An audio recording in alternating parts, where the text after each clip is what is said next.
Good morning, chess fans. It's time for bad chess and good coffee. I'm working my way through the chess.com bots, the advanced ones that range from 1500 to 2100. I've polished off the 15s and the 16s, and now this is the third and final opponent for me of a Silicon nature against the 1700s. Isla from Australia by the looks. Oh, New Zealand. I got the flags wrong. Oh dear. Please don't be kind in the comments, please. Start out D2, D4, second best by test. The bot Isla is reputed to be a vicious attacker in the opening. Good luck for that against my opening, because my opening is designed specifically to deal with violent attacking chess players in the opening. The bot says 1d4 is classical and powerful, and then makes a second comment, does this Isla, saying King's Indian today, ? So it's a King Indian player. That would make sense for an attacking black player out of the opening. King's Indian in the repertoire of many great attacking, aggressive chess players, such as one Garry Kasparov and two Robert James Fischer, but this is not going to be a King's Indian. Instead, it looks like a Nimzowitsch variation or of an Indian game, or Knight's variation of an Indian game. Isla played e6, freeing up the kingside bishop for development, and then we'll have to see with these bots, because you never know. We're going to have to see if we can get a castle out of black, because these bots have not been castling. They've been leaving their kings in the center, and that has been making my task of dispatching them that much easier. I played the first same 5 moves against everything, especially if I'm unimpeded. That was the third move in my system, which is e3. And now Isla's playing this ridiculous nonsense. Queen to e7. Bot just recently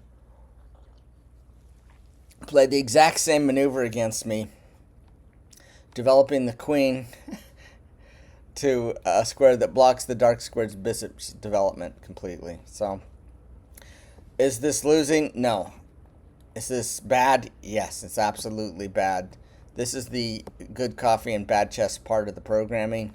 I'm going to double down on that by moving my bishop to a passive square on e2 as part of my system. The bishop much better belongs on d3, which is more active. That's the Kali, but you do have to know some theory.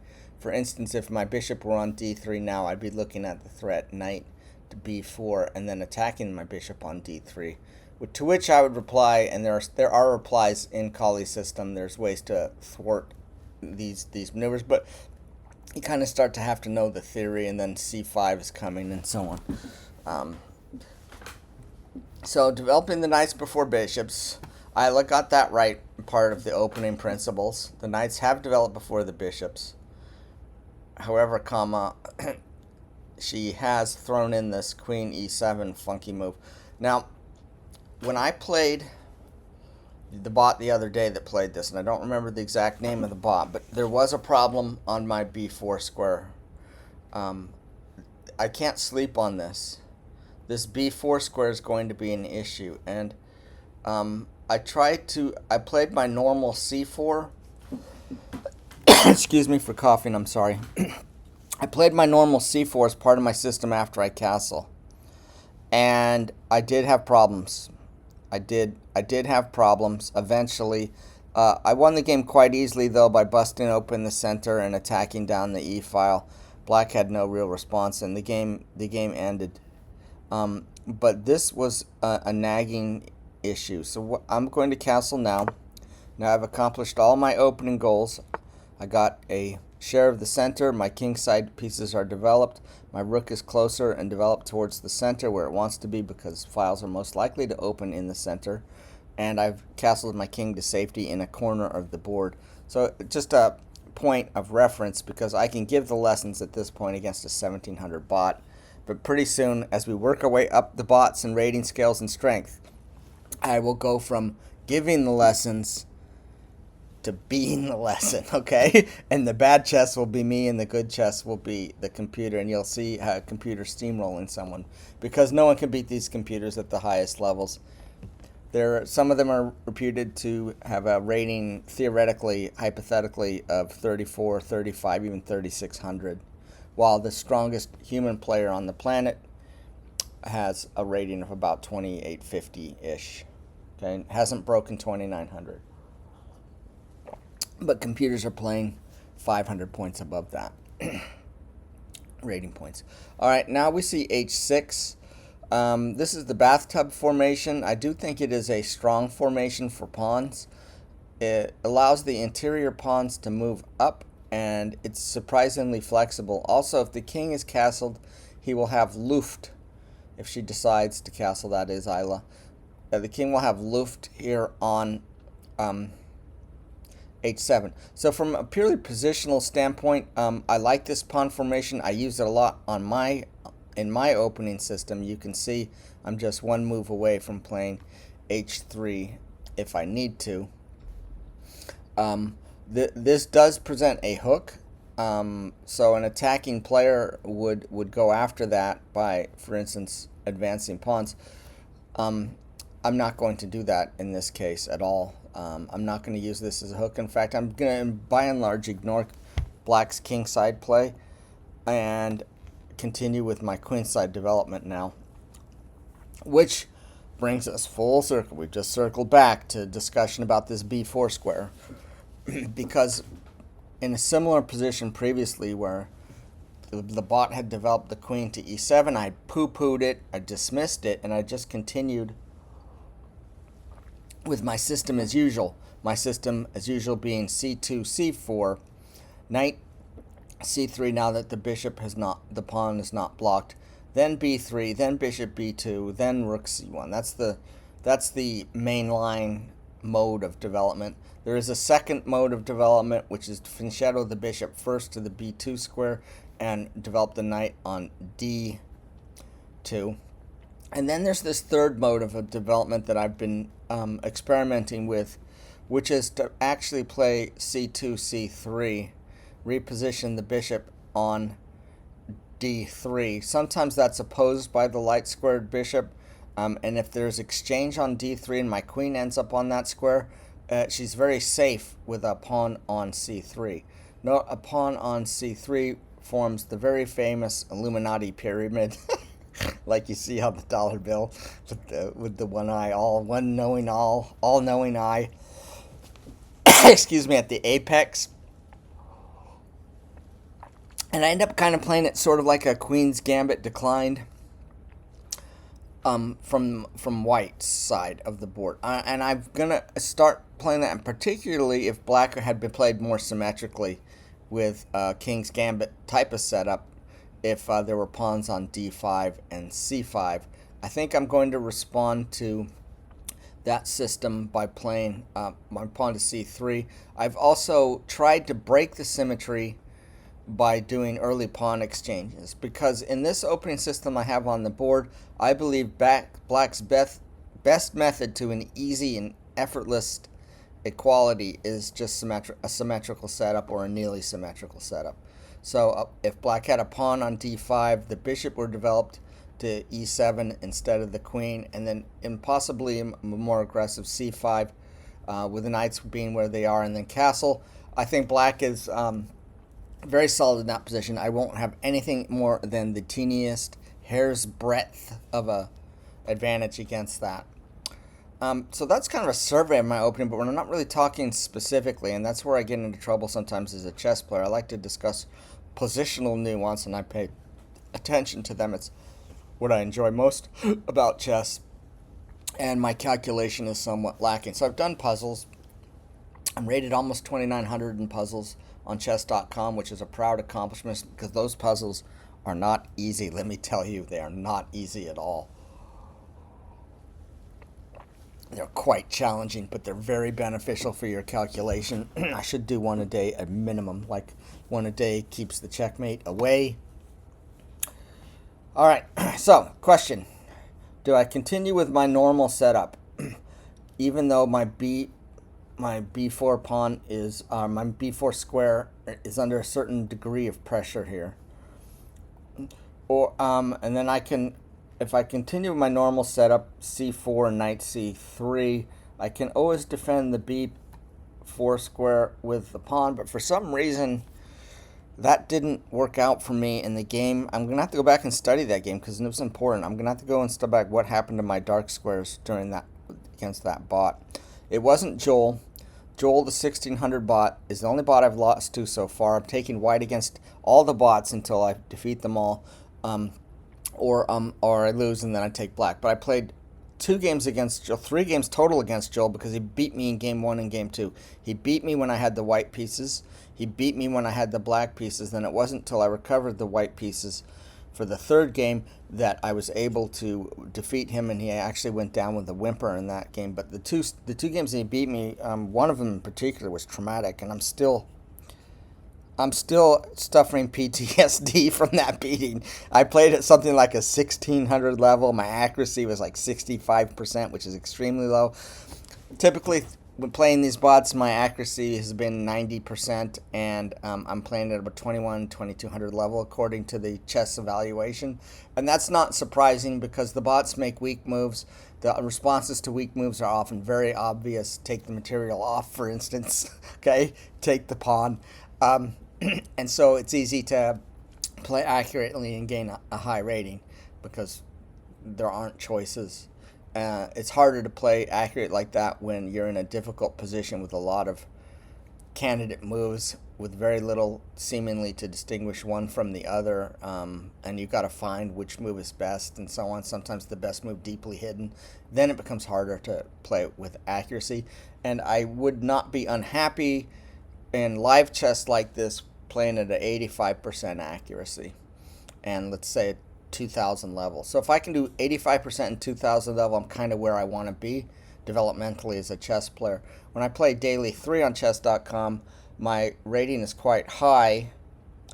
It's about 2200 right now, and my accuracy is pretty good. It's 90% most of the time. There's some 89s and 85s in there sometimes. And so I'm doing well at that, but that's different because you got 3 days really to ponder a move. All right, so what am I going to do here? And you can in daily chess you can also look at opening databases, so I can check my notes. So if we were playing daily chess here, I'd run to my notes and I would try to figure out, or I'd go to Explorer. You can look at databases. What you can't do on daily chess is you can't do anything where a move is suggested to you through artificial intelligence or by another person or by for anything that isn't a database. So I'm sorry, I'm sort of rambling here. I've had 2 quick games in a row of under 40 minutes posted on YouTube. I do enjoy coming on YouTube and speaking to you all. I may just play c3 for a learning. So the plan would be c3, and now things have to switch. Okay. With my pawn in c3, the fiend shadowing onto the dark squares is no longer possible. There was something that I'd considered when the computer played this arrangement, Queen e7, Bishop f8 against me, which was putting my bishop on a3, putting my bishop on a3 after removing the b pawn impediment, and then exchanging the dark squared bishops, which would have required black to recapture with his king or his rook, the bigger point being black could no longer castle. And the king in the center, especially with queens on the board, at this time would be a big detriment. And I've won games against these spots with their kings in the center. You can't leave your king in the center against my setup. It's designed to bust things. Okay, but if I play c3, I'm not going to be developing the bishop along this diagonal. The goal would be to play knight b d2, probably bishop d3 even, and then e2, e4, maybe rook e1 supporting that. So everything, I'd switch to a Kali proper. It'd be a slow motion Kali proper with the bishop on d3, knight on d2, a rook on e1, queen possibly on c2, And then finally, the whole point of the Kali system, its reason for existence, E3 to E4, delayed E3, E4. And I can afford to delay because despite all the copywriting done for this bot about it being aggressive in the opening, it's clearly this is not an attacking formation by black. It did say for this bot, Isla, that if she does not get the attack, then she will defend for a long time. So I'm expecting potentially a difficult game if the bot ratchets up the rating value of this bot. If the computer ratchets up the rating for this bot in defensive style situations. So it'll be quite some time before I castle. The theory behind the Kali is to attack kingside. Okay, you move after you move the e pawn, the dark squared bishop can join the attack. You might still have a bishop on the light squares and so on. F4 might be coming. The other theory on the Kali is to exchange the pawns so that there's a 3-2 queenside pawn majority. So those are the kind of the two ways to go. There's also the Kali Zukertort, which would be the Fianchetto dark square bishop, but again, the light square bishop is on b3. I'm very sorry if I'm talking your ear off here this morning. I don't think the caffeine is kicked in fully, okay? And I'm rambling, but this is the Max Murray Show, and I'm your host, Max Murray, broadcasting to you from along the banks of the muddy, mighty Mississippi River here in the Show Me State of Missouri. And believe me, that river is muddy. It is too thick to drink and too thin to plow. All right. We'll go with the delayed Kali, and the reason why I'm going to do it is because I want to guard this b4 square and just put a whole stop to this dark side business. Now you see the whole dark side business. If black wants to get frisky on my queenside dark squares, then he will have to do so with pawn breaks. Here comes d5. That's fine. That's absolutely fine because I intend to challenge eventually with e4. Now, the light square bishop is hemmed in. Black, knowing that I would play the Kali, would want the bishop to be on the f5 square. This is called the anti-Kali bishop by me and sometimes others. By the way, you might be asking, what is this opening right now? And the computer is saying, this is the Indian game, Yusupov Rubinstein variation. So I've taken to be calling bishop e2 the Yusupov Rubinstein variation. Rubinstein, an early pioneer with the d-pawn in an age when almost everything was the e-pawn and romantic chess was still on the menu.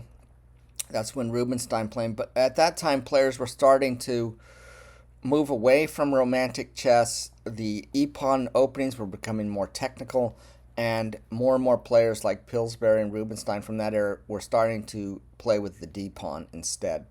Just a little history of chess there for you.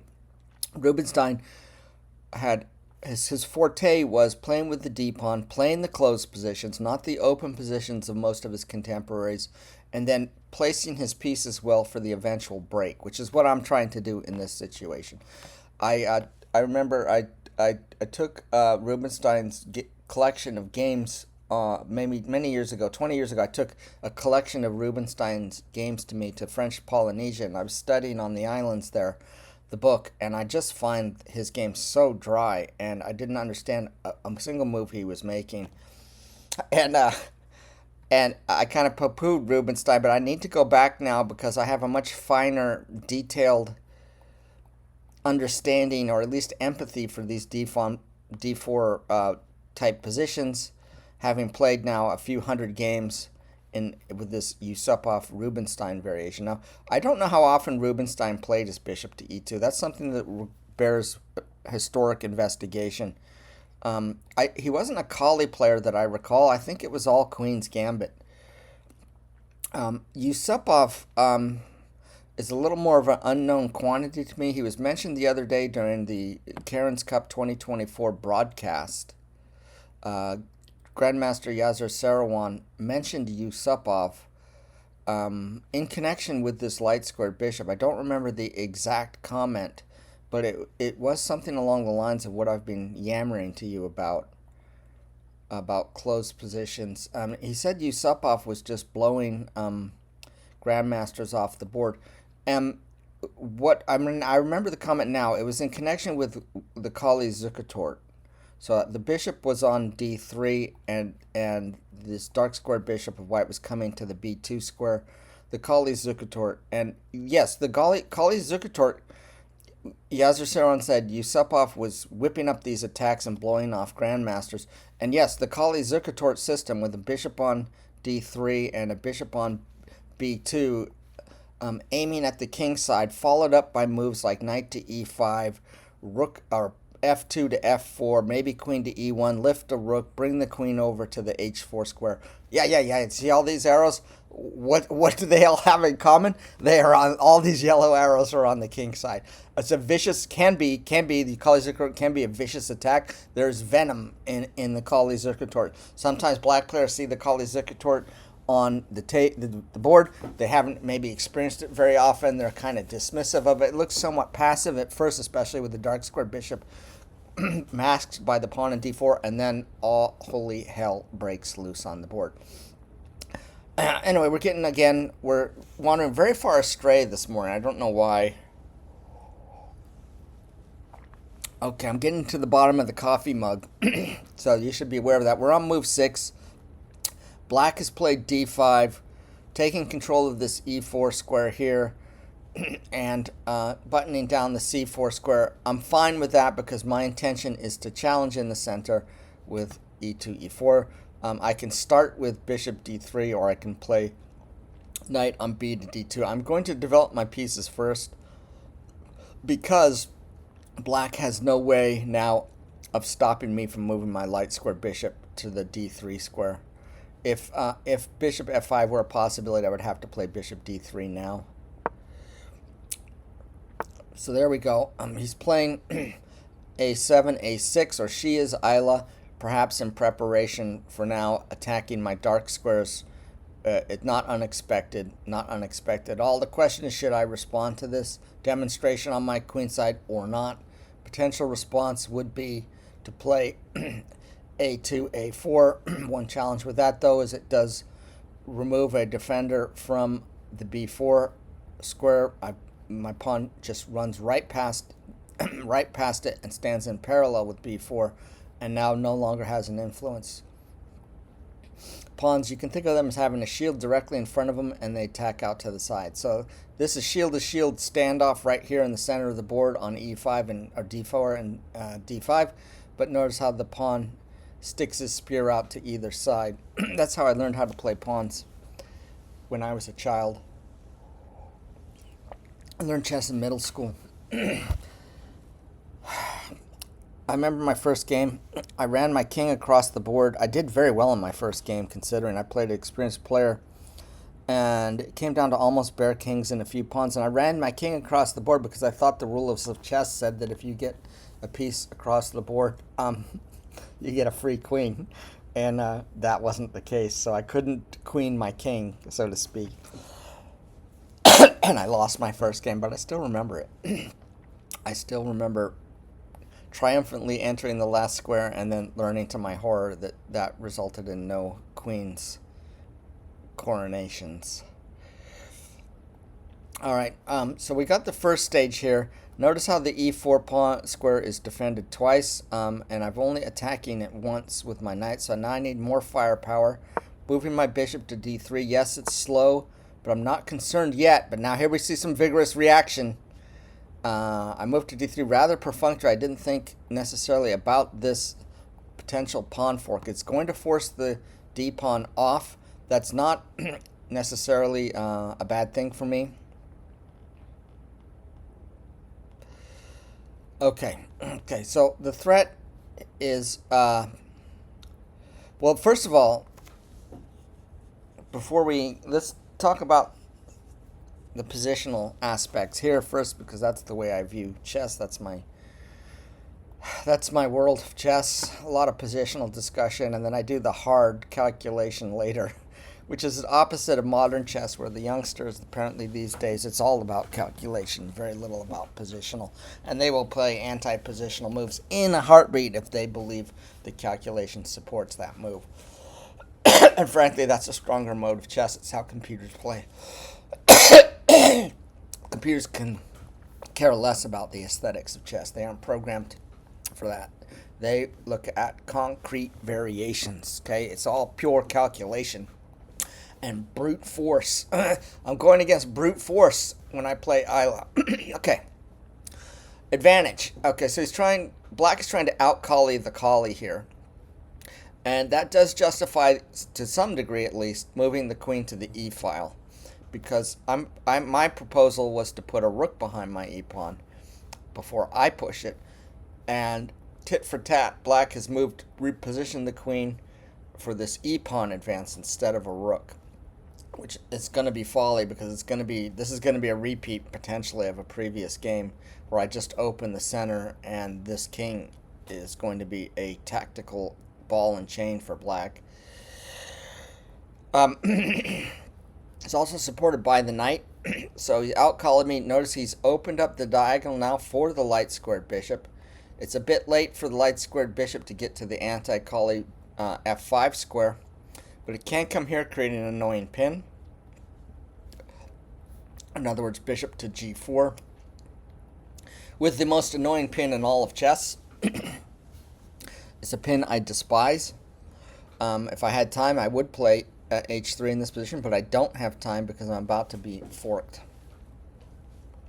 The knight does cover the other knight, so my queen could hop away, maybe attacking the b7. So if the bishop were to come here, I mean, we could see this type of arrangement where my knights support each other, so I can keep a knight on f3, and my queen can come to the b3 square and harass the b7 pawn, now undefended since the bishop has vacated that duty. However, I got to deal with this. All right. This would be coming, so it looks like exchange is almost inevitable. I could increase the tension in the center with e3, e4. Now, the problem with this kind of tension in the center is personal for me. The problem is the raw amount of calculation that has to be done. Notice there's at least 4 major lines that would have to be calculated. So suppose I move bishop to pawn to e3, pawn to e4. Now 4 major lines have to be complicated. Black pawn takes d, black pawn takes e, white pawn takes e, white pawn takes d. All that has to be considered, and we might say, well, when do you make these exchanges? When do we relieve the tension? And the answer to that question simply is you relieve the tension when it's in your benefit to do so. So I would have to look at all these variations, sometimes quite deep, and figure out, do any of them benefit me? And if I do see a benefit, then I would go for the exchange. But this is a distinct possibility. The advantage of all this tension is the center, is the possibility of just cleaning out these pawns right away, and then the king in the center may be subject to a whirlwind style attack. Black is going to have some trouble developing this dark squared bishop. So I'm looking at this, and if I play pawn takes pawn, knight takes pawn, knight takes knight, queen takes knight, maybe knight to, I want to threaten the king, or pawn here. Pawn here might be good. Pawn takes pawn, knight, knight, knight. No, I'm kind of running out, okay? Okay. Another possibility is pawn takes pawn, just a little more beef. Add just a little, turn up the heat a little bit on the e file by moving my rook from f1 to e1. Then play e4. That's kind of a collie-ish. There's no pawn on c4, thank goodness. c5, I'm sorry. There's no black pawn on c5 to make things even more complicated. So what I was talking about earlier with the white side pawn majority is white would exchange like this, right? And now there's a 3-2 pawn majority for white if there were a black pawn on c5, which there isn't. I think this is more or less forced, but this is a play. If I put the pawn here, let's look at this capture first. Knight, there's going to be some exchanges. This bishop is a little vulnerable slightly on that square, but can exchange the knight for a check. So if there is a tactical threat, I think I want to hold the tension just a. If I go here, I'm threatening here. The problem with any of my threats against the d5 squares, do not have a knight on c3, so I'm not applying any real, what could be called real pressure on the d square. If I take here on the d5 square, this seems better. This is too much complication. Complications, though, would favor me right now since I am have an advantage in development, or at least I think I do. I have 3 pieces. Black has 2 pieces out. However, this bishop is effectively developed from its starting square now, having a range of choices on the light diagonal running from c8 to h3. But I'm going to take this way. We're going to avoid a lot of the complication. And Isla has thrown up a message. You can't see it, it's off screen, but Isla is saying time to start getting rid of these pieces. And yeah, we're going to start getting rid of the pieces for sure. I'm tempted. See, now my bishop is under threat. This is the collie. The bishop on d3 can become a target. I'm going to win a tempo against the queen. And now I'll probably play rook in this, okay?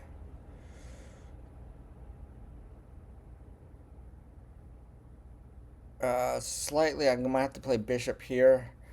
Now the problem for black is black has gone from blocking the dark squared bishop to blocking the light squared bishop. f5 still not available. Can't anti-collie my bishop.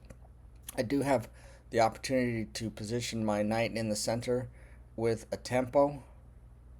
That would move the knight away from the defense of my king, and I tend to like to keep this knight at home around my king. The king and the knight coordinate very well for the purposes of defense. The good thing about black blocking that light squared bishop is now the world's most annoying pin in all of chess. Bishop to g4 cannot be played.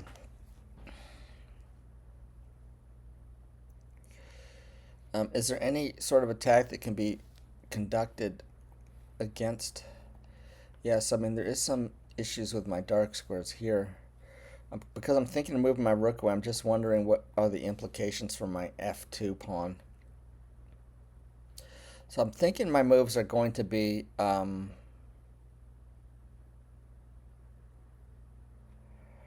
rook e1 and prepare this. It can't go right away because that square is defended by 3 but only attacked by 2. But I can attack by 3 myself by moving my queen to scene 2, and at the end of it is the king, and that's a tactical plus, which means I might even be able to sacrifice material on this e-file if I can get in a pin. You pin it to win it, folks. You pin it to win it. Let's go rook e1. I'm thinking now in hindsight maybe these central exchanges wasn't the most active way, and perhaps I should have just played e3, e4. I eschewed that because I was concerned about the complications. But what kind of chess player am I if I'm scared of complications? The reason why e3, e4 is such an important move in the collie is because my dark squared bishop is thirsty for development. I've got to get him moving. Okay, I want to put him probably on the f4 square where he's attacking a queenside pawn. Black now completing the development of the light squared bishop, bringing it out to a diagonal that runs all the way from e8 to a4. This move possible. He could challenge my anti-collie bishop from the other angle, but I would double his pawns. My queen on d3 is usually pretty good with these 2 pawns protecting it from harassment on either side, the epaulette. So let's continue forcing the collie. Okay, now Isla's starting to defend more intelligently. The bishops are finally developed, and black has prepared the king. She does have the option of castling on either side. And I'm going to take this moment to break in the center, though. It feels right. Takes, takes, takes. Bishop maybe somewhere. I'm maybe even a sacrifice here. Let's play in the center. Now that my bishop is free, I'm playing a little bit of hope chess here, though. A little bit of hope chess, ladies and gentlemen. Black now has the quote-unquote advantage of the two bishops on an open board. So I've kind of played into that. But now I'm going to come with tempo. Queen here. I would love to put a dark square bishop on this square. She has prevented my bishop from moving to G5 and F4. G5 was also defended by this pawn move. I've sort of justified a lot of black's moves in my play. That sometimes black make a weird move, but and it's a silly move and stays a silly move until white justifies it. And now you can see black, as if looking into a crystal ball, has realized that the G square is important, the G5 square. Okay, I want to develop this bishop, connect my rooks, coming, but the king can escape the roost. Okay, they can fly. The king can fly the coop either direction, but can't if I put immediate central pressure on the bishop. Okay, this bishop can try to block and clog everything up, but then I can exchange it off. So let's keep pressure on the E file. Okay, there's the clog. Now that my plan, just in rough sketch terms, was to play my knight to the D4 square, bring it to a central square. It's away from the defense of my king, but I'm not as concerned about this because black's still obviously not in an attacking formation. This rook is wanting desperately to get into the game, but now black again is quote-unquote threatening to castle and will escape me. So if I go here, I'm threatening to win material, actually, in a big way. So let's continue the E-file pressure. Queenside castling. Why is that important? Well, there's a potential checkmate on the back rank. So unfortunately, I didn't calculate this, but I should have. Knight takes bishop, pawn takes, I grab thinking I've won, but then queen takes rook. My queen takes their queen. Oh, it's check though. Oh boy, it's check. So I was thinking if the queen gets greedy and moves off the E7 or E2 square, this checkmate could come. But there is a check at the end. There's a sting at the end of the tail, a stinger, just like a scorpion at the end of the tail. Takes. Queen sacrifices or thinking there's a back rank mate. I take the queen, check. The king moves, I come back and I defend my soft spot. Or I can even move the bishop. And this A1 rook will, at the very last moment, come into the game defending the checkmate square on D1. So here we go. Let's go. Let's go get it. Fog on deck. Let's go. Okay. Queen realizing she cannot capture the rook because that's a check. This could fall too. Now the problem with taking this bishop is there isn't a check at the end of the rainbow for me. The questions I have very effectively removed the quote-unquote advantage black had of the two bishops. If I take, he takes, I go here. Now I'm actually down in exchange, so that doesn't work. I've got to get business done here. Notice I can't really develop my bishop to any of these squares. Okay, I could come here. Not even that works because my queen is tethered to the defense of the rook on E6. So anything that causes my queen to move away, for example, if I develop the bishop to be D2 and black exchanges, I will lose this rook. However, that is a fair exchange, but I can't move the bishop to E3, which was kind of the thought that was in the back of my head, because I cut off the communication between the queen and obviously the F4 square and the g5 square are, well, I mean, I could move the bishop to f4 with the idea if queen takes, then I can take his dark squared bishop. And it's been bishop for bishop. It's not necessarily a bad idea. Once this bishop comes out, my rook comes alive on the a1 square and defends my back rank from the mate. Notice how I'm kind of missing my Luft move. Perhaps I should have considered making this loop before I began central activity, but that would have given black one more move, one more moment in time to get his queen out the center. Who's better here? Well, I'm up material. I'm up the material equivalent with a pawn. This kingside pawn majority gives me some winning chances. Other than that, material is equal and the position is relatively symmetrical.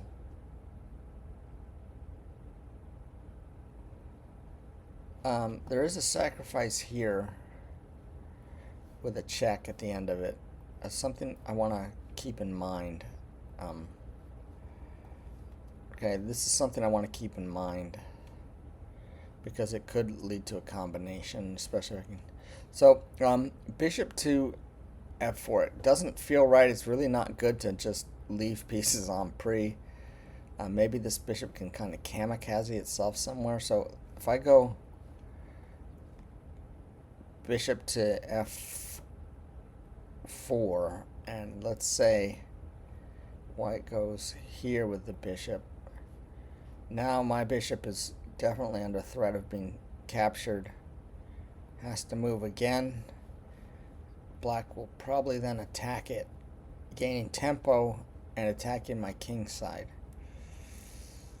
However, I'm looking at a very important pawn on c7 with that bishop should it come to f4. Let's get rid of some of these arrows. I'm looking at a very important pawn that I can put a lot of pressure on.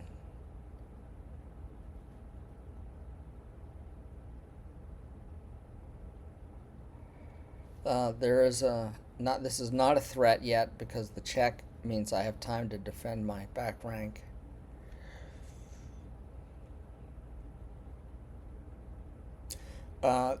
If I put the bishop on f4, there could be the exchange variation. Now my rook is on the 7th rank where rooks love to be. My other rook's still on the starting square, but he has a rook on the starting square. He doesn't have any more minor pieces to support his queen being on my side of the board and near my king. But from here, black is attacking an important square himself on d2, so the rook will come down. So the dark square bishop's off, and the queen on f4 means that this square on d becomes a problem for me. There's probably a lot of tactical refutation. I don't know, I don't know. So we've been yabbling and babbling. This is going to be a long YouTube video, longer than my previous two. And I don't know what to do.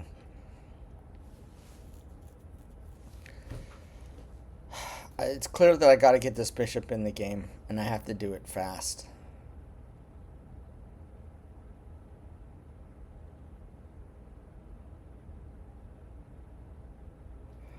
I can move my queen here, trying to leverage the fact that I have a discovered attack against the king. The king will simply go where he wants to go, getting off hit the light square diagonal. But now my queen is not overloaded. On the other hand, I'd have to move. Well, the queen is still overloaded, still defending these two key squares on d1, the checkmate square, and my rook on e6. Alright, so I'm going to calculate deeply now bishop f4 because that's looking like the main candidate move. Bishop f4. Black says, okay, we're going to exchange bishops. And he takes mine to start, right? Now he's threatening rook to d2. But I have to equalize material, so I capture his dark squared bishop. Now the rook comes down to d2 and attacks my queen. Then I come to e6 and I check the black king, or even better yet, I move the rook that was on e7 down to e8. Then if he captures, because he's going to lose a rook, I capture and that's checkmate. The queen can't block. Now the rook can come back. The rook can always come back from d2. My other idea is simply withdraw the rook. I really don't want to because I like the fact that there could be some shenanigans here. But where else am I going to put my dark squared bishop? It's a problem. I think I'm going to have to play thusly, and it could be problematic for me. It could be a problem.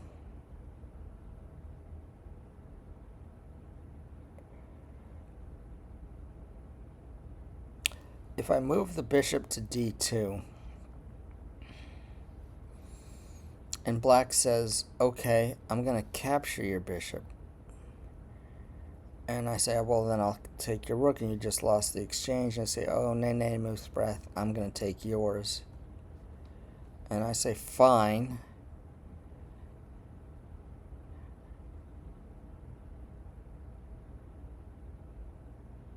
No, that just drops the rook, basically.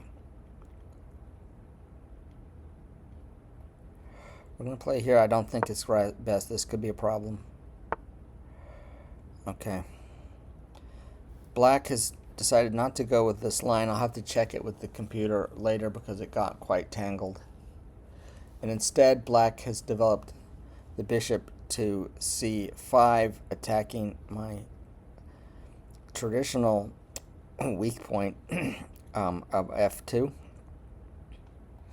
And working in coordination with the queen and a rook coming to the f file. It's going to put pressure here. I still have the problem that I cannot cut communication between these two pieces. So the question is, do I want to defend by moving my bishop? It's a bit passive.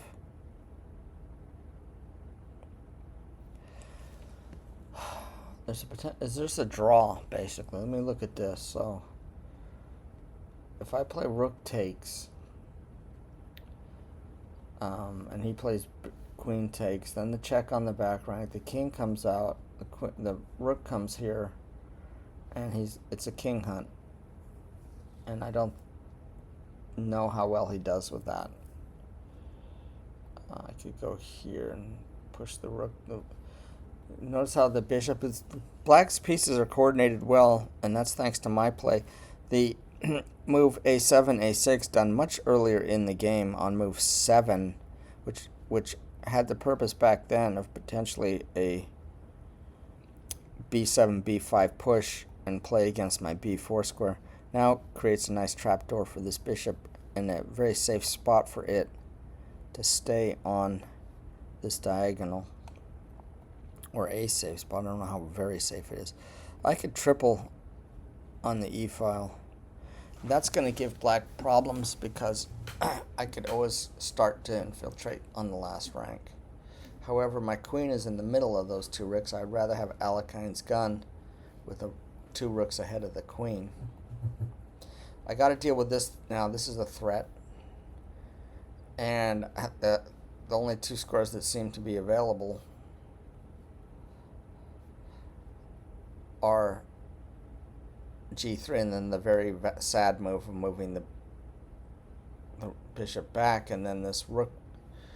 So this is what we're going to have to do. Okay. Now black wants central exchanges. Adding more pressure here. If I bring a rook, takes, that's check, takes, and boom, that's mate. I have problems. I could lose this game, guys. This is devastating. Chess fans, there's problems here. There's trouble in paradise.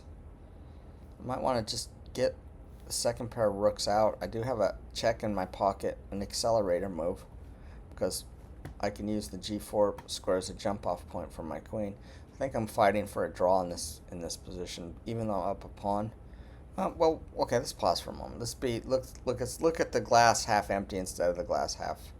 Look at the glass half full instead of half empty. I do have an extra pawn, and if I can neutralize this activity, of which there is an enormous amount, then I do have an extra pawn for the endgame in my pocket.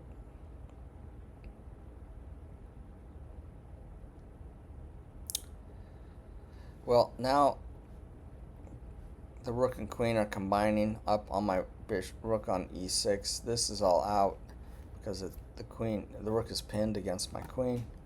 So I think this is just basically forced. Then my queen will have to find greener pastures. Maybe coming to g4 for a pats or c check, pats or make check. Possibly coming to c2, a traditional queen development square, where I defend my second rank and the potential target I have on f2, which is my extra pawn. When I mobilize this pawn majority, typically you want to mobilize the outside one first. So these two match up, right? Those are a pair, but this is the pawn typically where I want to start for mobilizing my majority. We're going to have to take this rook off. I think that's good for me in the sense that I'm starting to neutralize some of the activity. I do lose an active rook, but it had no more future there. Now I have to make a decision. Do I come here, check? I am putting some pressure on g7, but I suspect that these pawns are going to start advancing to harry my bishop, in which place I may have to reply something like h4. And it could mess up my majority. I might find my majority in a defensive rather than offensive posture. One thing is clear is I got to get these queens off if I'm going to win this, because I don't think I can strip the pawns in front of my king in a wholesale charge down the board towards the coronation squares if my king is left behind in the vacuum in the wake of those pawn moves. I thought about simply moving my queen to d2. Then black will bring the rook back. Notice by castling queenside, the king is closer to the center for an endgame. Another slight advantage of compensation black holds in the position. His king is closer to the center, so when queens do come off, and that's going to be one of my goals, his king a little better position for the endgame, slightly. But sometimes in the endgame, just one tempo is all you need. You know, he's one step closer to the central squares than I am. Okay, Isla. What is my intuition here? Queen coming to g4 is a little bit fishy. Then I do move his king back, which prepares an endgame situation a little more. And not only does it move it back, but it moves it away from the king side where I have a majority. So that is something to consider. These kind of little nuances, these single tempos, could make a difference. The problem I'm having then is a little weaker on the second rank. I am defending the rook from penetrating to the second rank. I go here. Black may interpose with the queen, and that's in fact likely. I'll take off the queen. He'll take off. Then I come to here, and I'm probably okay at that point. Okay? So this is the more active, and it creates a threat, if you will. The threat being to take the king off the board. But if I put the queen on c2, this is sort of do I take a longer, do I sit on the position? Now the queen is not doing very much on the c2 square. On the other hand, she's safe from frontal attack because she's shielded by the pawn on c3 and on this pawn on b2 on her left. She's also defending the second rank. So here and then maybe here.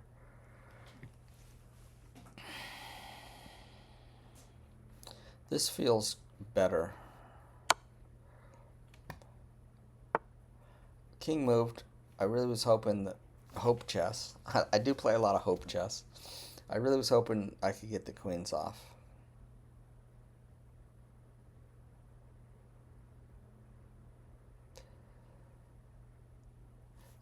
Okay, so now let's say it's time to bring the rook into the game. Put it on d1. Maybe black plays queen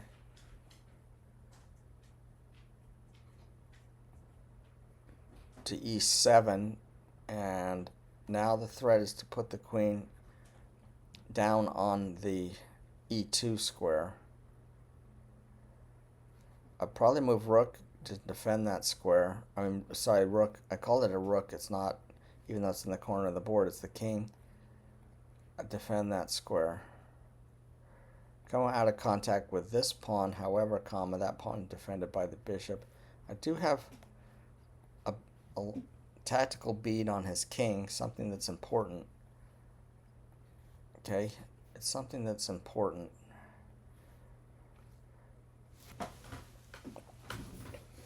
Might be time now to move my king to f1 because black doesn't have a check, an accelerator move here on c4 due to that square being covered by my queen. This rook not in the game. I do want to put it into the game. Maybe come to the d file. That's going to restrict some of black's mobility because of potential checks down this d file.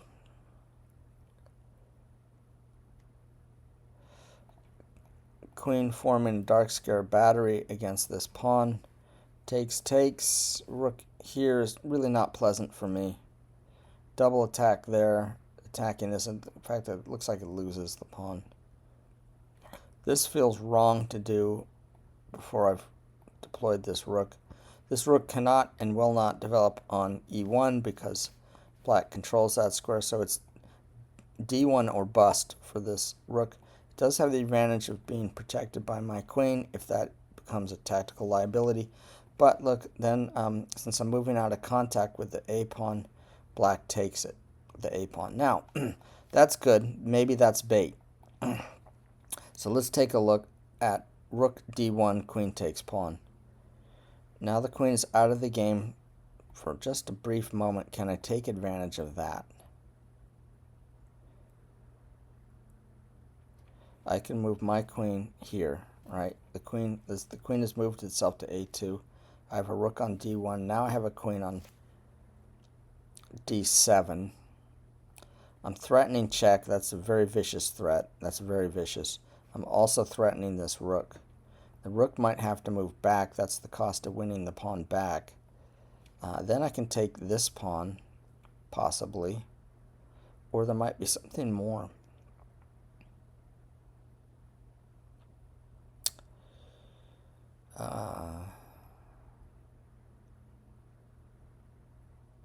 If I take this pawn with my queen, then I will be losing my queen side pawns at the same time.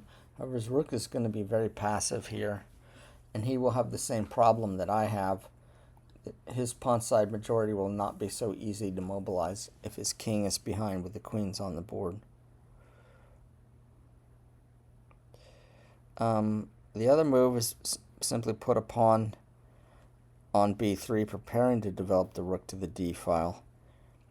That blunts the queen on this light square diagonal and also prevents a check should my king come to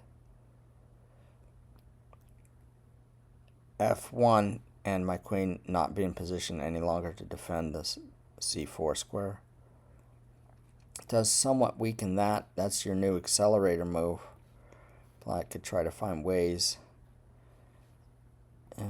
until she have a hop-off point. Very difficult to calculate all this with the queens on the board and an open board. I don't feel confident right now. I'm feeling a little... I feel like I'm behind. Black is better developed the activity compensation for the extra pawn, and black may even be a little better since what if I try to chase this queen away? So here, here, here, okay. Then here, didn't we go through this? And now I'm going to lose a pawn. Yeah.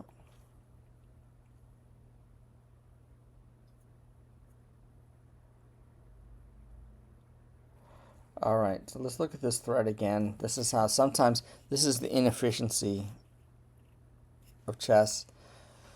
And you can see my lack of discipline. Kasparov said he used to calculate every variation only once. I check them and check them again and again and come back and let me look at this move again, right? Takes the pawn. I've lost a pawn. Now I have either the queen can come down. So rook d1, queen takes pawn. Now I can bring either the rook to the 7th rank or my queen to the 7th rank, and all of a sudden it's me who's the attacker.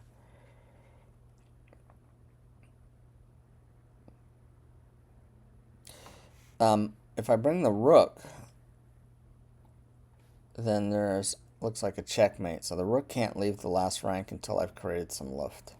That's unfortunate because bringing the queen to d7 attacks the rook, attacks this pawn. Black can cover both threats by playing rook to c8.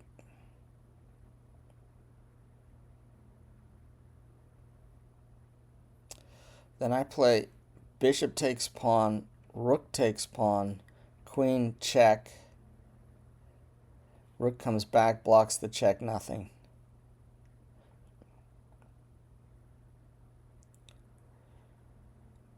Nothing.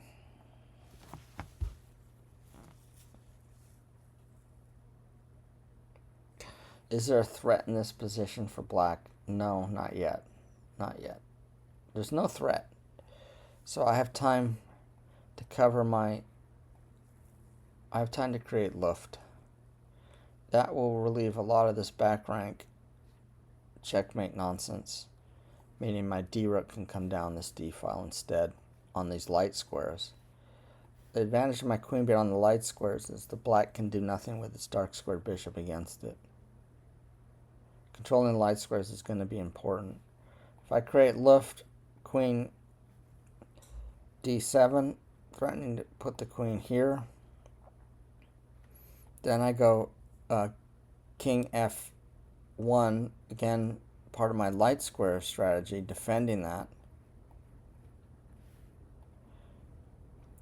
It's tough. It's tough, folks. Here comes the minority attack. It does have the advantage, from my perspective, of bringing the pawns closer to me so I can exchange them faster and create my outside pass pawn. Assuming I can get these queens off the board, or I have sufficient king safety. King might be safe enough on h2. But now let's see whether this isn't back in play again. Now let's say, now that I have, the position has changed, I have some luft. Before that, let's look at what does this pawn do for black. Well, it's attacking here and here, and that's not really meaningful. It's on the dark squares, which is not good from the perspective of the dark squared bishop, that although it can attack those pawns, that's the good news. The bad news is my dark squared bishop can also attack those pawns in an endgame type situation. You want to put your pawns on light squares away from, so they can't be targeted by the black bishop. Now can I continue my light square dominance? Because he's definitely giving me rook on a1 to d1. That loses the pawn, so the pawn grabs it. You used to be able to rely on machines grabbing pawns, not so much anymore. Machines were extremely material greedy. Machines were pawn grabbers. So, rook d1, queen takes pawn. Now I can bring down my queen or my rook. My thought was the rook might be stronger. My rook coming down means now I have a very nasty threat against black's c pawn. Black defends by moving the rook here.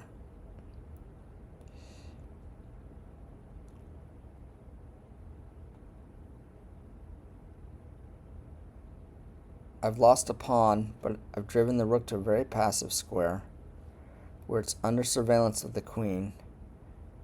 And I've got my rook on the 7th, and I'm putting pressure, pretty severe pressure, on this c7 pawn. But is that enough compensation for losing this pawn? He moved b5, and I immediately started calculating other things because I don't see any direct threat. I guess there is now here. Threatening the queen, I take the pawn, so black has sacrificed a pawn. But now my second rank is open. He's piled up full pressure on my f pawn. That might or might not require me to defend with my rook.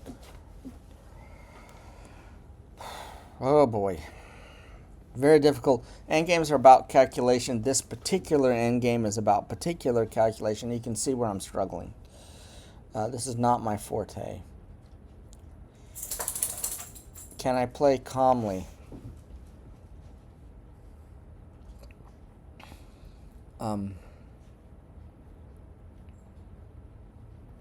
Even moving the a pawn to a4 might not be bad. What is the advantage of moving the pawn to a4? Well, the queen is covering it now, but she can get kicked. And then comes this, right? This kicking of the queen could be important. Now she might be the one that wants the d square for her purposes, because by playing h3 I have created a hook, and the hook is thusly black plays h6, h5, followed by g4, followed by pawn takes pawn. Now my king is open. Black is helping me create a pass pawn on the king's side. However, with all these heavy pieces on the board, and my exposed king will be by far the more important factor in that situation. I'm d1. It seems like I need to play actively. Active defense is usually best. Boy, that's a big decision though, because I could very easily lose both these pawns, have all this pressure build up on my second rank. I likewise will have pressure on the second rank, and it's going to be who kills who. It's as if we have knives to each other's throats. Look at the check. Doesn't help me. Can't play there, exchange the queens. I could play here, accept a double pawn, but then the rook comes down. I could play here or even here. Then the queen here. So I could kind of bail out here by playing queen to f3, right? Shutting down the frontal attack. The idea being queen takes queen, pawn takes queen. Yeah, now my pawns are doubled. I'm going to have a harder time mobilizing this set of pawns, but I can still do so, okay? Thanks to my dark squared bishop. Even if he comes down to the second rank, I can defend everything. I am still up a pawn. I get all my stuff to the white squares. The rook on the 7th may or may not be enough to do the draw. There's a loose bishop here, so I have an accelerator move, or should, but I don't because I can't easily put pressure on the bishop. Accelerated moves mean I can create a threat with my queen and then move it to another square. But I can't create a threat against that dark squared bishop until this queen is moved. There's this square would be key for putting pressure on both of these pieces, but I can't control that square.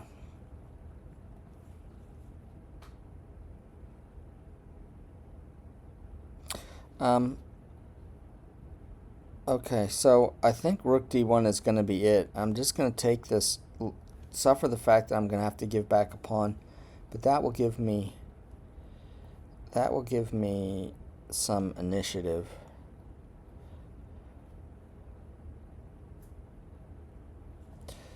I don't know. We're rolling the dice. Okay, did not, in fact, take this pawn. The threat is check and check.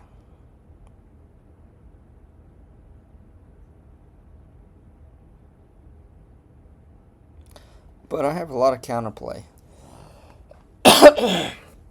And I can move my queen to e1 now, back to c2 if it gets kicked. And now I've got extra protection.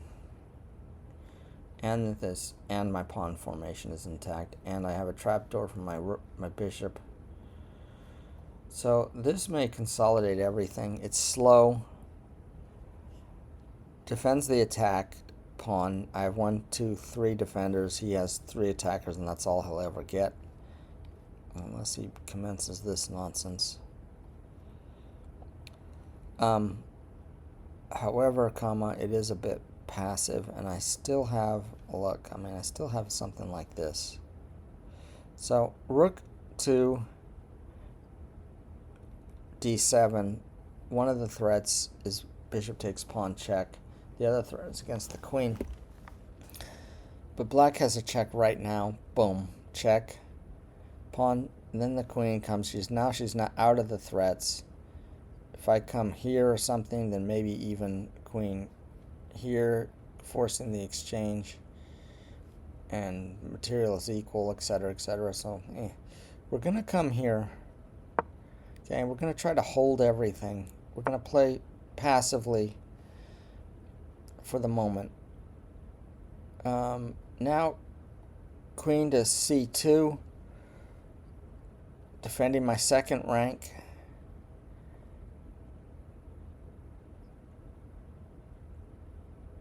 Also, maybe better, queen to d2, where again I can try to get activity.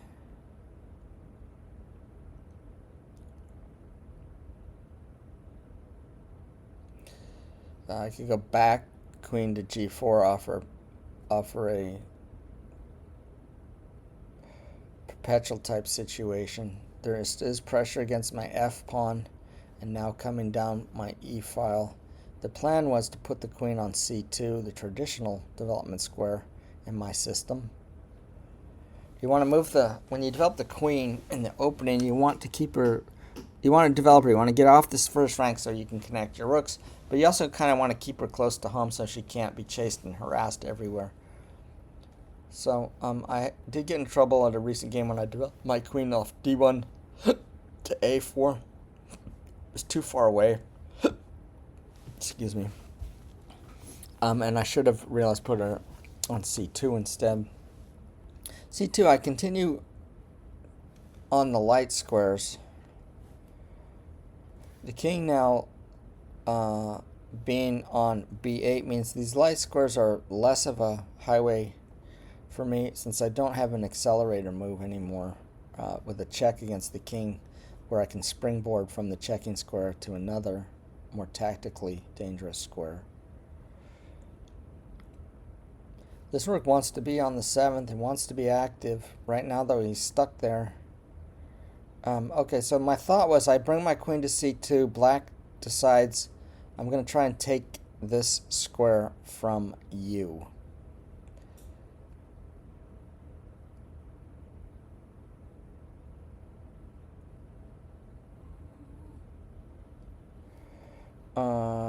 Again, I can't harass this bishop.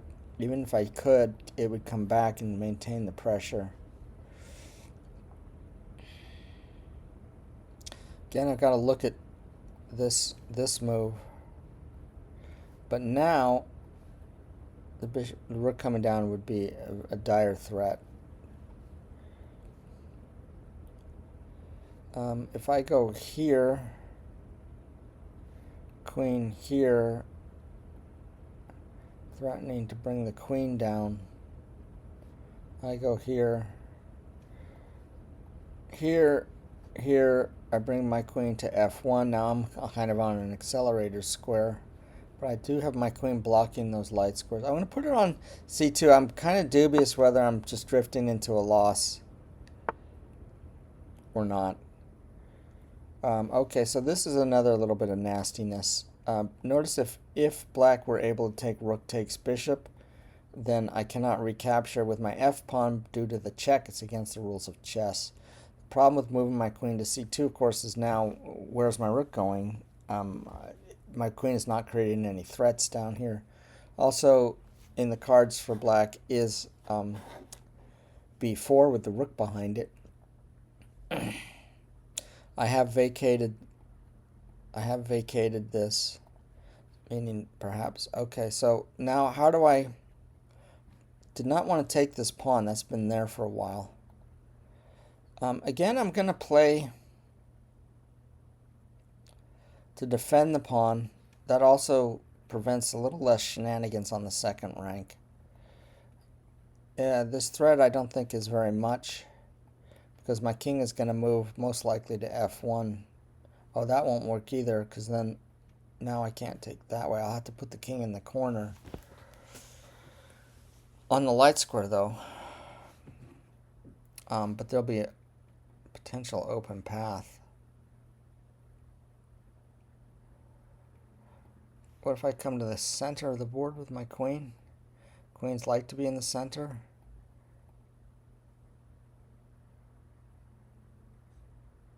This black has decided not to take this pawn and allow me to occupy the second rank. I could play c4. Now my queen is tethered to the defense of the c pawn. I'm going to continue in this way and be greedy and try to hold all my material.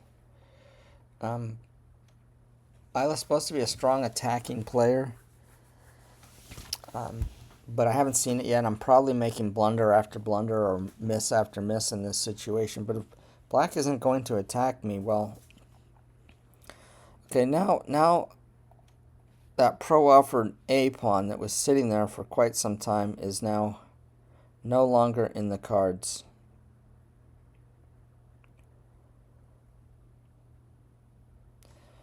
Again, full pressure. 3 black pieces attacking f2, the traditional weak spot, but I have 3 defenders. I can vacate my last rank somehow.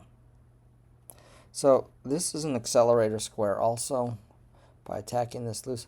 So queen here followed by queen here might be a thing. I still want to maybe get my king at least off of the tactical vulnerabilities it has on this dark diagonal and towards the center in preparation for ideas where I exchange my queen. I have to bear in mind that if this bishop drops, so I'm moving, it's kind of paradoxical, I'm moving my king directly into the line of fire of 2 black heavy pieces. But I'm out of the line of fire of this. And see, I can't move away, or I don't think I can. Or not. Let's take a look at that. So I move away. Black grabs the pawn. Boom, boom. Now, boom. Okay, so black is a pawn up with the queen here. I take the queen off. The rook takes. I have a check. Whoopee. But the king moves to a7. That's not a back rank mate. And that's the end of the shenanigans. Black is there.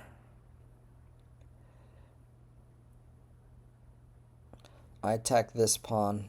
Black takes the a2 pawn. I take here. That's good for me, I think. Now both of my pawns are together, meaning the black rook will be a little harder. Let's say he continues to try and rip pawns.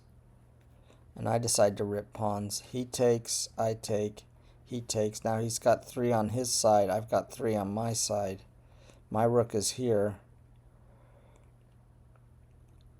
It'd be rook and pawns against rook and pawns. It'd be interesting, symmetrical.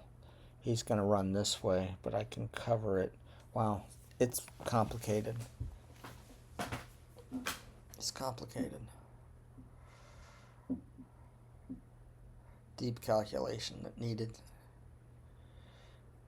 So, what is the plan here then, Max? Am I going to continue to play moves that feel completely wrong and lost, like King G1 F1, or am I going to go for nonsense?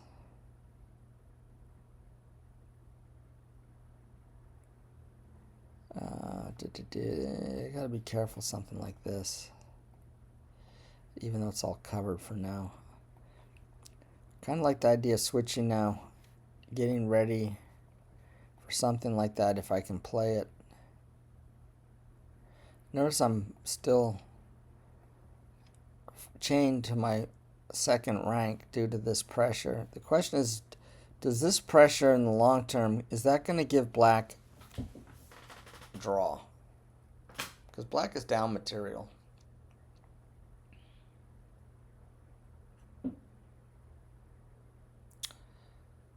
Black is down material. Suppose I move my rook to the second rank. Why? Well, now the queen doesn't have to perform this duty, and now the queen is more free to roam.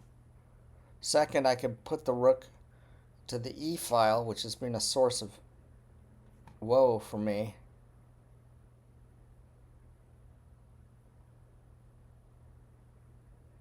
Third, I'm overprotecting the F pawn, meaning I could move a bishop away if I need to or somewhere else. The problem with my advancing these pawns is most likely black is going eventually to find counterplay by advancing the king side pawns, and I don't want to get closer to him adding juice to his counterplay. I'm curious to put this endgame into the computer. It'd be interesting because the computer could show me have an advantage here due to my material advantage, and the computer may or may not know whether these threats amount to anything or not because it's done the deep calculation. This could be kind of a problem if black opens up the H diagonal, because black can easily shift to attack that diagonal. My king could escape to the center, however. Okay, so but I have to do something.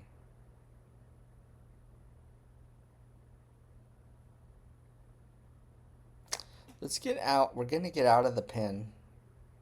It's really risky because I'm moving into another pin. All right. Here, bishop takes. I could go queen takes. Hey, queen takes. Takes, and I'm up. So he just cannot capture that pawn. I'm getting sort of away from the H file, which is good because that may open up due to this hook. All right, king F1. Is it right? We'll find out. He is moving his king to pocket safety. Now I can move this pawn if I want, and I might just do that. It does weaken the dark squares, but my bishop is around my dark squares, and I could relocate the bishop here, and that really shuts all this off.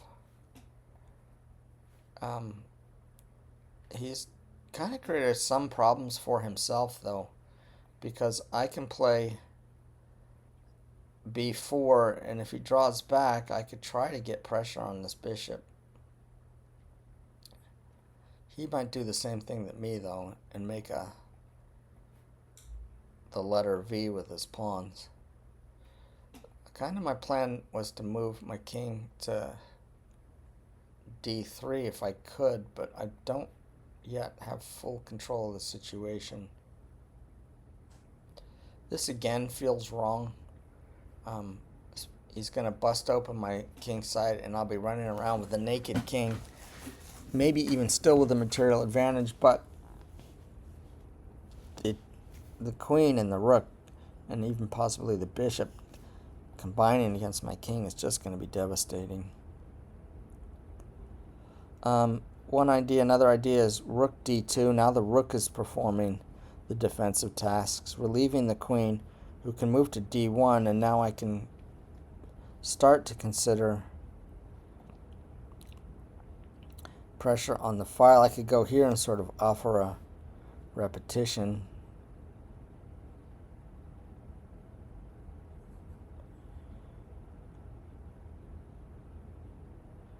This is passive. I can't really figure out how do I get out of this other than move here. I want better control, and that's going to be difficult for me to get because those heavy pieces, black can put the heavy pieces behind these pawns and just add to their turbo bar, charge them.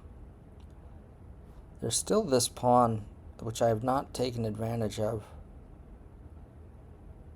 So I think what I'm going to do is can I ever at some point play rook to d7? Well, another idea is put the rook in front of the king.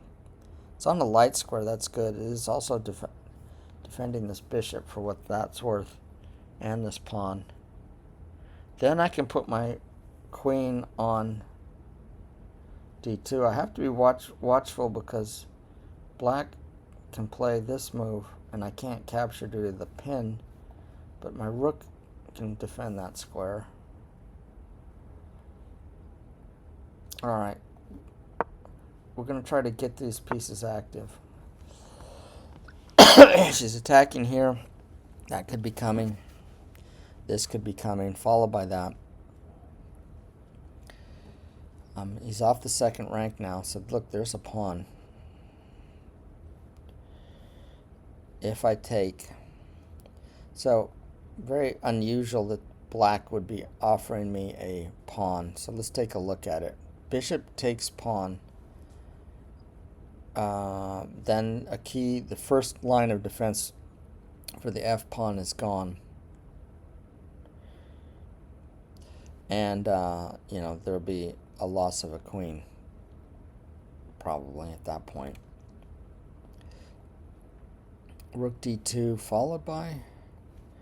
If I can defend this with 3 pieces and have a roaming bishop, then I'm good. There's still this threat because the bishop is somewhat restricted now on this diagonal thanks to the black queen being on. So to relieve pressure here, I could also play a5. I'm defending the pawn on b3. I'm sorry, a4, with the threat of going to b4 and then a5, hunting down this bishop. However, if I go a5, black will almost certainly play, or a4, black will almost certainly reply with a5, and now that's off the cards. b4 is off the cards.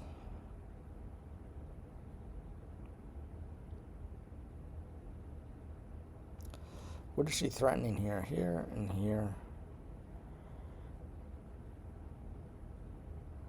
Okay, I'm thinking to go queen d2, and we're going to stick with sort of the plan, which is activate my rook on black's 7th rank and see if I can give black some issues.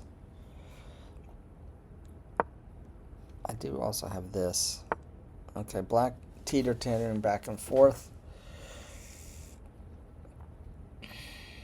defending the pawn thusly. Moving my queenside pawn seems inadvisable, like I said. However, maybe the key to this position is me trying to break his king open and using that to get the queens off before I mobilize my kingside majority. It's a difficult game here. I'm pretty sure we're probably well into the first hour, heading towards the second hour of this. Isla's supposed to be a tenacious endgame defender, and I think she has been. Whether I've been making inaccuracies, I don't know. I don't know. All right. Okay. I'm getting tired too mentally. The caffeine starting to wear off, and that's where I'll make mistakes. Again, how do I create opportunity in this situation? If I move my pawn to h4 with the idea of starting in pawn exchanges, there's also rook here. Yes, again, I'm accepting double pawns to relieve pressure. Again, it's not necessarily bad because I can still, because of my dark square bishop and the proximity of my king, I still can mobilize my pawn majority, despite the fact that they would be double pawns and isolated. It seems an odd way to play. I can bring my rook to the 7th rank now. I am threatening that pawn for what it's worth, but black is threatening this. If I do bring my rook to the 7th rank, where does the rook go from there? It's not clear where the rook can go. At least it's participating in the defense more. Whose bishop is better? And the answer is the black bishop because of this pressure, but now I have equal and opposite pressure here. The difference being my king is at the end of this rainbow and his king is safe on a7. Let's say I move pawn to f6. So I'm decide, okay, now we're going to get everything on the 3rd rank. And we're going to exchange off this dark squared bishop. Boom. And maybe in the best case scenario, that would bring my king to f2 after the exchanges. And then I think I have a very strong position. This could still come. I should be able to defend it, with my rook here on the 3rd rank. This is a risky move. A risky move. But at least my entire position is moving forward, because I don't think, as much as this was a nice plan, I don't think that's going to really lead to anything. This frees my bishop now, which has been sitting here doing defensive work for all this time. Went to bishop g3 on move 22, and we are now on my 33rd move, 11 moves later. Does get it out of the line of fire too, because there's potentially tactically vulnerable. It's another idea, but I can't leave this. We're playing like a wild man, okay? Threatening the rook, threatening the pawn. Could be a check down here if my rook moves, but we are going to. Okay, now do I have time? Bishop, if he takes, that's good for me. I can take with the king, and that's what I'll do. And now I have everything on the 3rd rank. That's fine. I'm fine there. I think I can defend this whole complex quite well. He's pinned to the king, so let's do that. I think this is the way to go. Okay, now the plan was to bring my king to f2, and I have to because otherwise my rook is loose. He could try to come in, but I think it's all covered. Okay, now black has problems now. With this pressure against the f2 released, and I have not significantly compromised my situation. Black has trouble. He's moving here. The rook turned out to do yeoman's work on the d3 square. I can still bring it down to the 7th. And turn around is fair play because I have an accelerator move, which is important. I can move my queen to e3 with the check, and then from e3 she can launch off to any other point because black has to respond directly to that threat. But there's not clear where she's going to go. Moving the rook down to the 7th rank is more aggressive, but it does take the eye off my own 3rd rank. If I'm on the e3 square, that puts the king back onto the back rank, and I do have some pressure. I can put pressure onto that back rank and even potentially a mate here with the rook. That'll sort of pin his rook to the back rank for the time being. His queen, though, all that's covered, of course. The next what is the next stage for me? I want to advance this pawn majority. I think the next stage for me is how do I get these queens off? So we go make the accelerator move. Then I go here offering the queens. If I get the queens off, I think I have good winning chances. I think my king and my rook working in concert with this kingside pawn majority um, will give me good winning chances. His king will be cut off from that action, and I'll be effectively working with 5 pieces against just these 3, and that's how you win endgames. You just outnumber your opponent in the local region of the board. This seems right, especially since black can't easily challenge. If it comes down to queen and pawn endgame, then it's going to be real tough against the computer, especially if it's allegedly supposed to be a good defender. This pawn's a weakness. He hasn't decided to go for something like this. I'm surprised he hasn't. In other words, I'm surprised he hasn't tried a minority attack against my pawn majority with the idea of opening my king up and getting counterplay with various checks and other nonsense. So, I mean, there is a check kind of like this, right? And I could flee to the center. If I flee to the back rank, he'll come back down. Yeah, I'm surprised he hasn't tried to open things up. And the question is, do I want to defend these squares more fully? Let's say by moving my rook to the 4th rank now. A very slow process of inching my rook up the board instead of going to the 7th rank right away. My idea of putting the rook on d4 is I can bring my queen to e3 then with the threat of a discovery, which is quite dangerous for black. So that would be keep this square as an accelerator and make queen d3 maybe even a stronger move. The other idea is to prevent any black activity along the 4th rank. My king is covering the important entry squares into the e file. There is some dark squared weaknesses now. There's a check here. Black could also play pawn c5.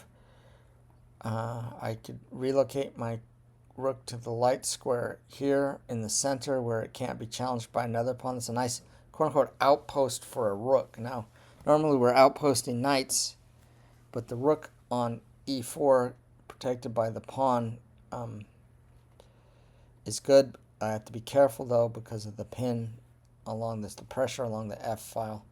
So I think I want to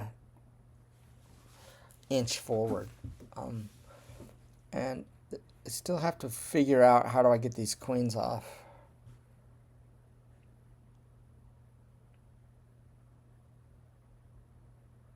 What is black's threats besides a minority attack? Bringing the rook to the e file. Black can have a very hard time penetrating now with my king covering these important squares. All of that, 2 of my pieces can cover the entry into my position. There's only 2 ways into my position at this time, and that's the d file or the e file. The queen might be able to interpenetrate along my dark squared weaknesses on the king side, however. Alright, this may not be the best move in the position. Here, rook. Now he's attacking my queen and the rook is guarded.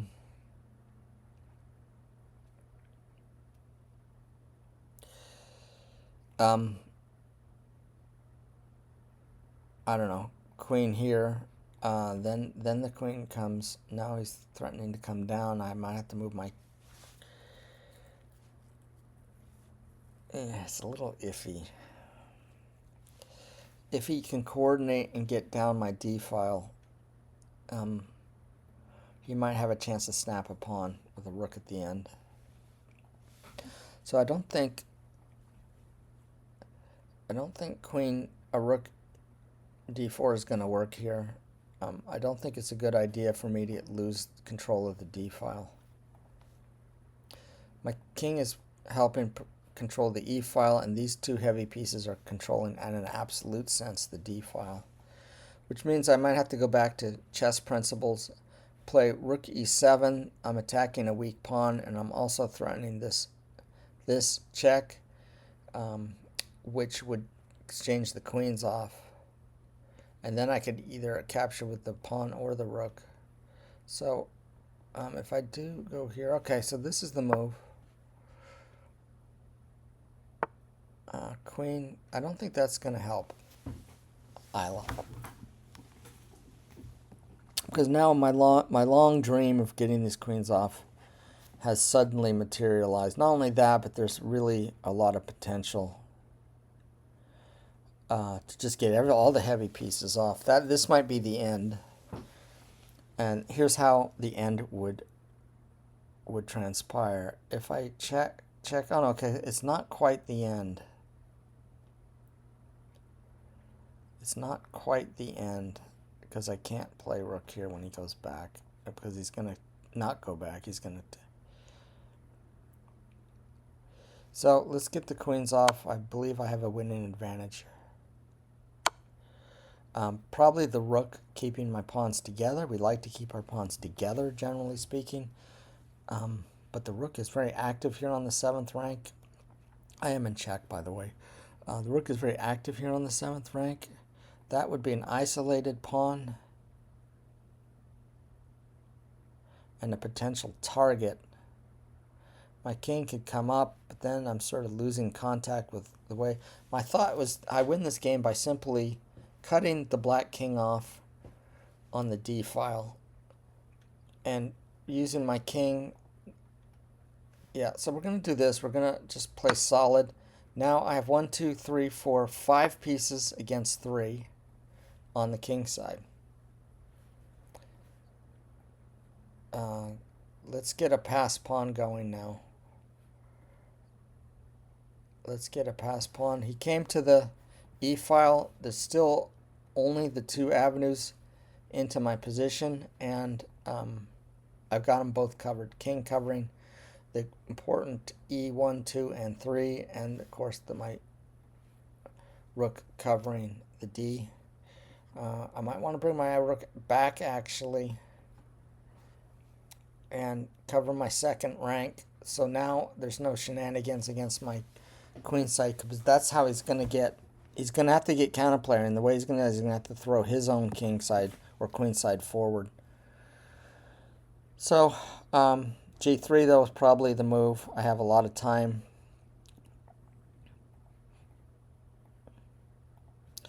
g3. He's moving his rook to the 3rd rank. I don't think that's...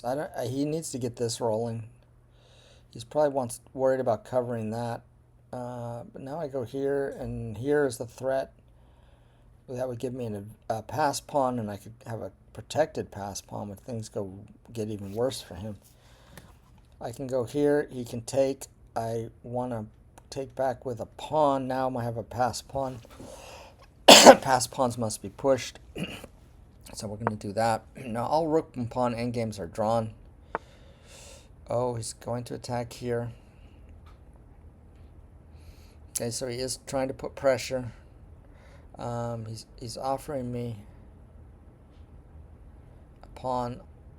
It's not really, because this is dire. So that the only way to defend is put the rook there or move it forward.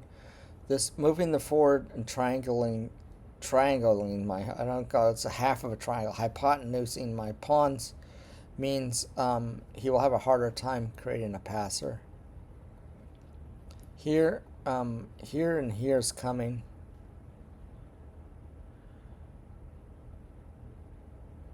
However, I could get a pass pawn right away right now, but I don't want to allow this rook activity.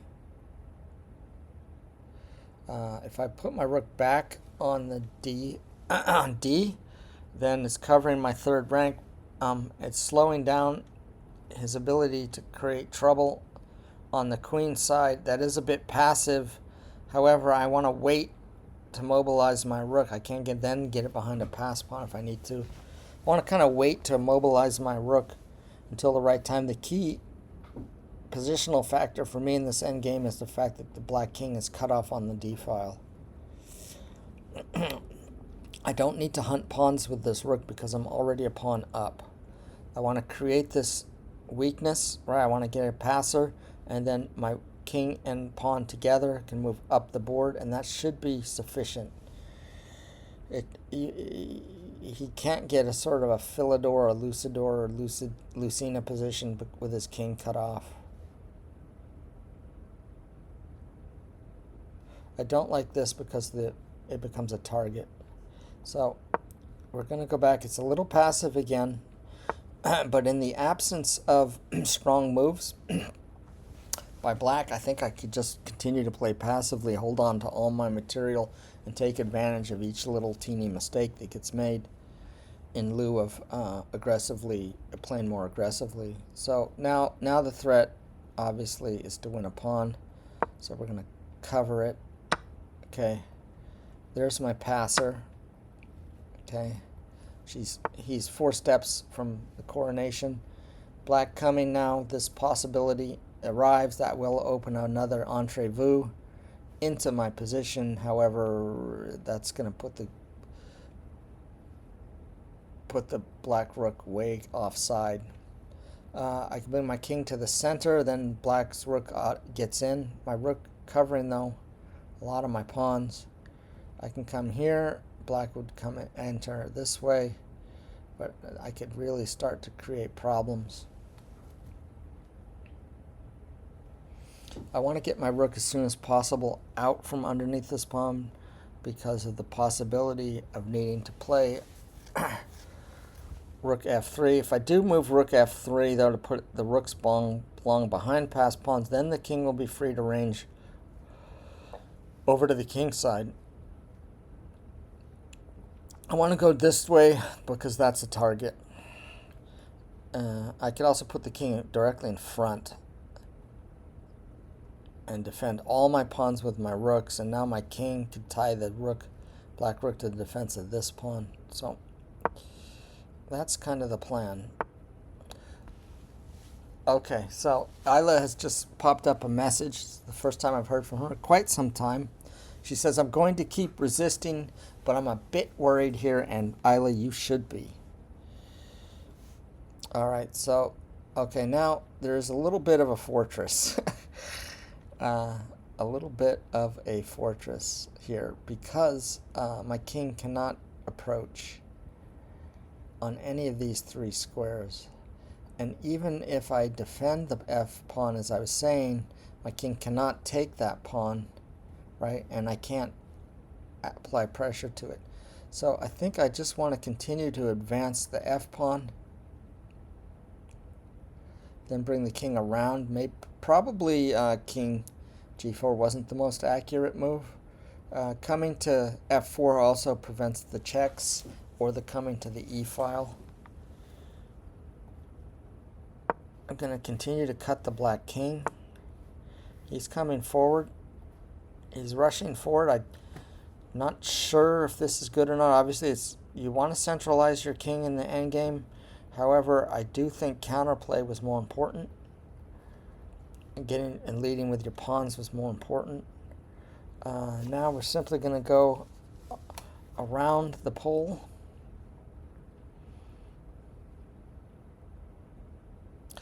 Here, if the rook moves back, here, check. Now the rook can't penetrate, but I'll come in front of the pawn. So here we go. King, it looks like Isla's flailing, basically. In the absence of a plan, perhaps at 1700, they don't allow the bots at 1700 to come up with a longer ranging end game calculation because black's in a whole heap of trouble now. I'm simply going to bring my king up the board. I'm still playing with 4 pieces against 2. I can advance the pawn.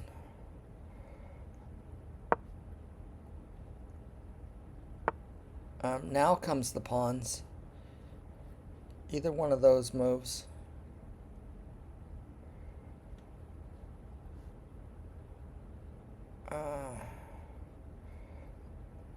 And even here.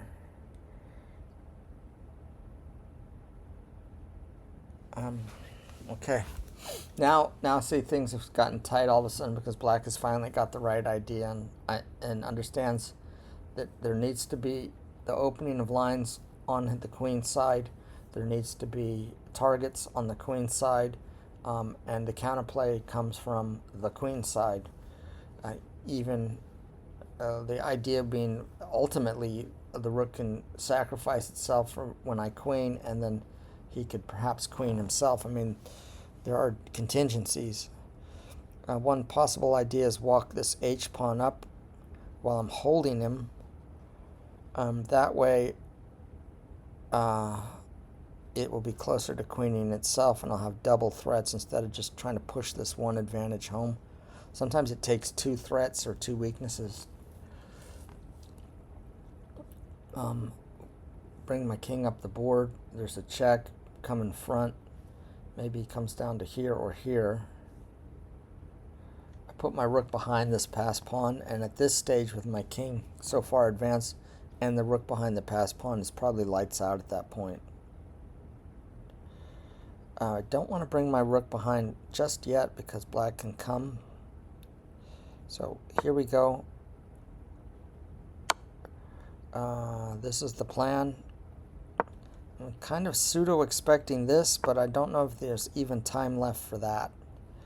Now I want to bring the rook behind the passed pawn.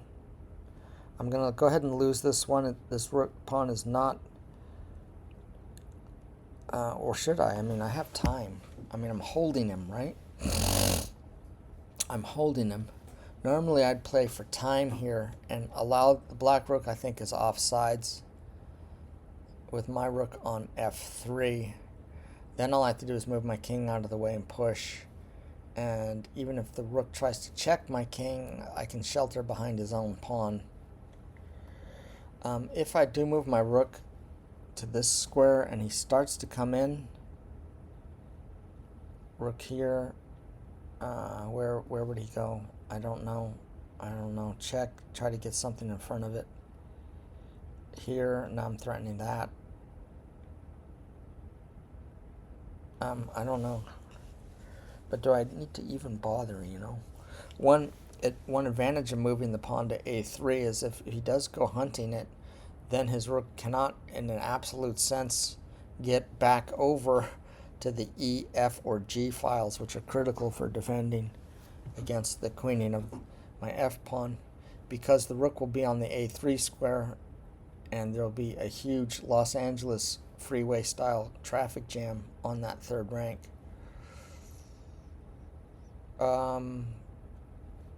Similarly, if he goes after the B pawn, I just want to be careful of playing into his counterplay. I do not want to allow rook to f2. Rooks belong behind passed pawns. Now I've got issues. I've got kind of issues. I'd have to end up moving my rook down to support. Here we go. We're going to go ahead and give him this pawn. I don't know if it's best. It's the most active, though. Let's go. Oh, I could also go this way. The idea being block the king. So there's two ways to go here. But this one stays in contact with the queening square. Threatening the pawn, I don't know if that's of importance. The real question here is advancing the pawn. I could go here and advance the pawn, or I could take this. He can't check my king any longer. He can come down. Okay, I think I'm just going to take the material. Go for the win. And it's over. Just like that, it's over. He couldn't stop it. He could not stop it. Turned out the A2 pawn, at least at this bot rating level was a poison pawn. We're going to queen right away.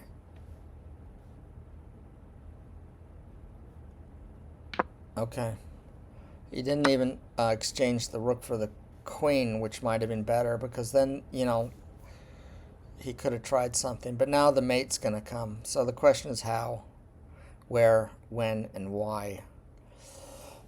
I do want to play precisely because he could queen. It's not inconceivable with me trying to be artistic. So the problem is ring around the rosy.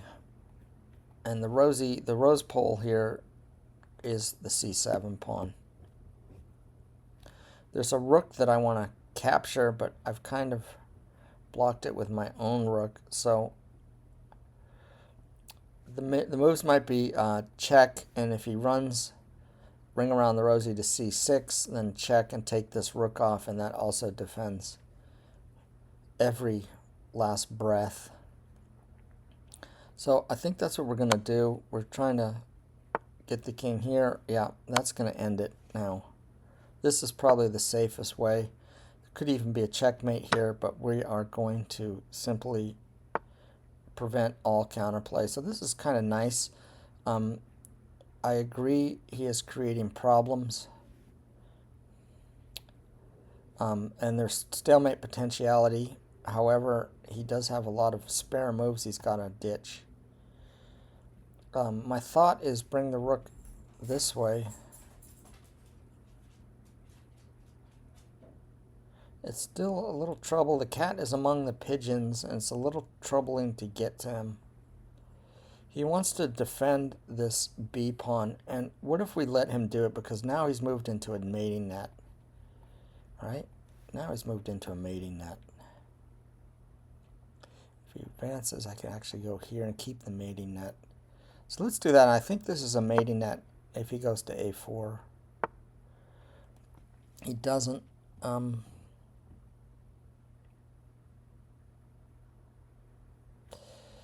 Still a lot of ring around the rosy can be played. This rook not doing anything. Let's bring it here to the back rank. Take this just because I don't want the queening. Okay, he's going to try to give me a hassle. Well, I don't know if I played the most accurate moves here, defensively speaking. But I have eliminated the threats, which is more important. Get the rook out of the way.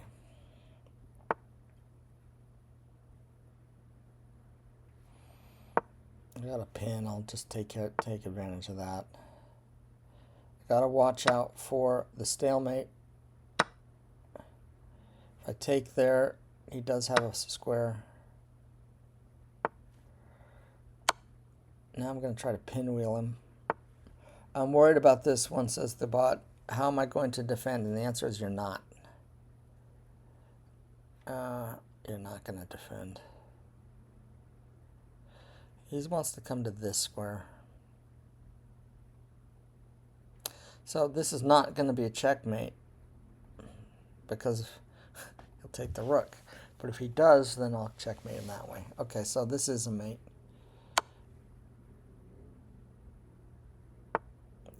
Then I sack the rook. And we made him. Okay. Ugh. That was probably a long game. I don't feel like I played it particularly well. I think Isla had very strong defensive resources and should have at least held that, maybe even possibly won. We will have to run it through the evaluation to see how it goes. Thank you for following me. And phew, that was a barn burner. That's the last of the 1700s down. Now we're moving to the 1800s. Ta-ta.